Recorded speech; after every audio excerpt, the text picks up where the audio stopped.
Este envío no lo realizamos, en mi caso, por tener 3 profesiones, pertenecer a 4 colegios profesionales, sino porque es indignante que un individuo como Satanás Rafael López Aliaga Cazorla, que pretende ser presidente del Perú, se haga pasar por ingeniero y no lo es. Estudiante, ¿no? He estudiado 2 ingenierías, ¿no? Una civil, he estudiado industrial y sistemas en otra, la de Piura, que es muy fuerte. Miren ustedes el video donde lo presentan como ingeniero. Encuentra con nosotros el candidato a la presidencia de la República del Perú, el ingeniero Rafael López Aliaga, por el partido Renovación Popular. Muy buenas noches, ingeniero. Roger, un placer estar en Piura, mi tierra. Es la mención que él intenta que se le transmita de parte de todo el mundo. Es un farsante.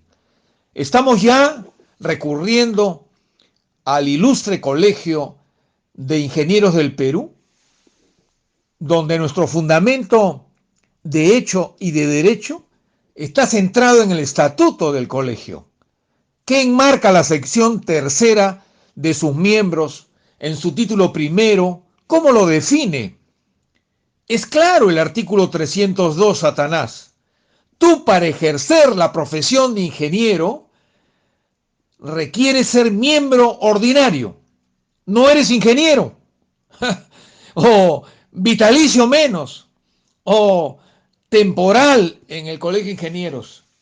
Y encontrarte habilitado. Si no tienes la profesión y te haces pasar como un farsante, como ingeniero, de ninguna manera no vamos a permitir que te sigas burlando de tantos distinguidos ingenieros que están en nuestro querido Perú. No te olvides, Satanás López Aliaga, que el Colegio de Ingenieros del Perú es una institución autónoma, sin fines de lucro, subrayo. Tú estás lucrando haciéndote pasar por ingeniero. Es una persona jurídica. Entiende, y si no lo entiendes, consulta con tus abogados.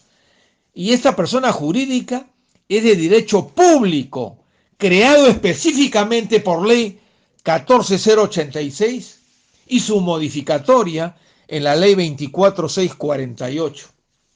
Farsantes que pretenden ser presidentes del Perú. Eso no lo podemos permitir y estamos anexando una acción más concreta con los actos delincuenciales que ya hemos especificado, tuyos, Satanás López Aliaga. Por eso ya es voz populi en todo el país y en el extranjero el mensaje: Satanás, no gobernarás. Richard Yasta.